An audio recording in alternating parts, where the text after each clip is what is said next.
Well, good afternoon, YouTubers. Ha ha, the joke's on me. I have been trying for 2 days to make a movie or take a photo booth photo or Skype, anything that takes a webcam, and the computer says there's no camera. I finally gave up. I said, Alex, come here. I need you. He came out, he tried the things, he said, well, I don't know. So he restarted it. Duh. And so, surprise, here I am. He restarted it and the camera is connected again. I used to be so smart about computers, but I think Alex surpassed me maybe 5 or 6 years ago. That is so embarrassing, but isn't that the truth? That the kids just know so much more about the computers unless, you happen to be a computer technician or in the computer business that has to do with motherboards, programming, etc., etc. It's the truth.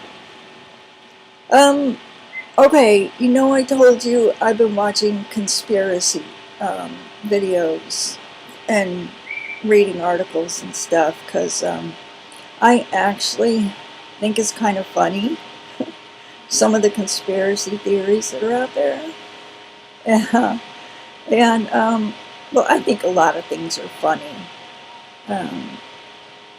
Just because people don't think like I do, which is silly, but another funny thing.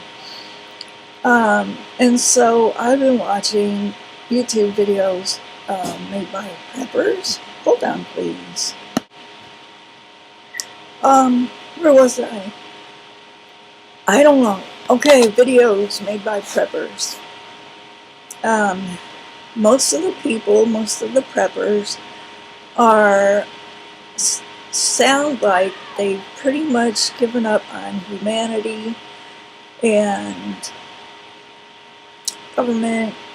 Well, who hasn't given up on the government? Except for optimistic people like me. Anyway, people are talking about having all these rifles and guns and stuff like this, but then they're going to put them in PVC pipes and waterproof them and all that stuff and bury them in the ground in their yards. And I'm like, okay, what good is that going to do? Because, if you've got an army of hungry people marching up the road and you don't have a firearm with you because you planned on shooting everybody when they came to get your food, honey, you're going to get shot in the butt because you're going to be bending over with your shovel trying as best you can to dig out your rifle or whatever else you got buried in there that you're going to fend off the people with. So I found that kind of funny. Yeah, I found it pretty funny. And then, I think the reason that I think it's funny is because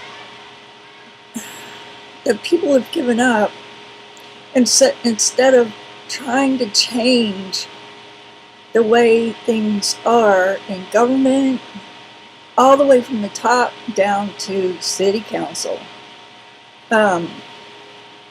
just, writing to their representatives, starting from the bottom, city council, going on up, all the way to the top, all the way to the top, about, I don't like the job you're doing, I think you could do this a lot better, here's what I want you to do, please think about the way you're voting, and things like that, and join in a peaceful protest or, something like that, because even one letter written to one senator can make a difference. And I've written to so many representatives, and guess what? Things got changed. Yeah, to how I wanted them. So I think that while it's a good idea to lay supplies by, I mean, I've had to do that because I live in earthquake country. Where am I? Not too far. So stockpiling isn't something that is so urgent for me, because the idea of stockpiling has been in my brain ever since I moved to California. So, you know, I mean, that's just kind of a normal thing. I'm talking about people that are raiding grocery stores right now and, you know, using their coupons and shopping at the dollar store. And now, there's nothing wrong with that, but they're going, and they make videos of all this food they've bought. Look at my dollar store finds. See what I found today at the dollar store, and it's all huge stacks of top ramen and food that's not good for you, which is not what you're going to need if, you know, you're in a crisis survival mode. Anyway, that's the part I think is funny. I think those people need a little education on nutrition. Am I running off the mouth? I think I am. Well, anyway, I just wanted to share that with you. I also think it would not hurt to spend some time learning some basic first aid and learning how to tie knots. This could come in handy in a survival situation. Learning how to cook when there's no electricity and you live in an apartment building like I do.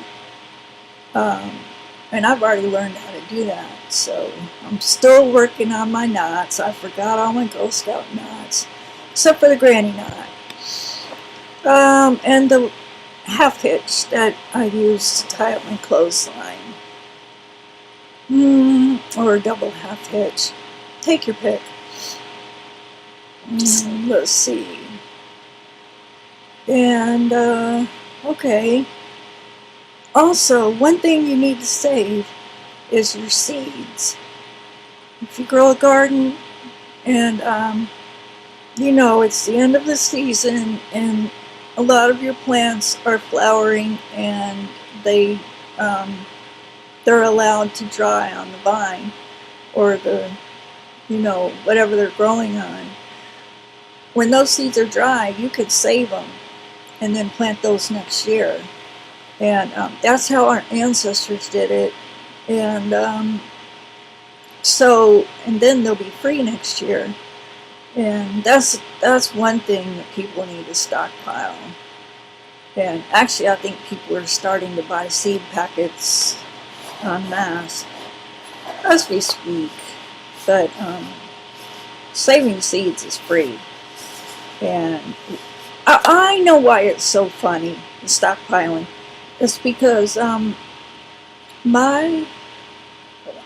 2 generations ago, my relatives had a kitchen garden, you know, which fed them for the summer, but they had so much produce left over, and in the hot weather, August or September, they spent weeks canning because, you know, they needed that food during the wintertime to hold them over. So, I mean, this is just common sense, which as the supermarket became more prominent, the overplanting and canning just kind of flew out the window. So, I'm starting to try to think about getting back into that. And that's kind of where I think we need to go. Okay, so that's it for now. I hope you're all having a good day. It is 72 degrees in sunny San Rafael, and I shall talk to you later. Bye.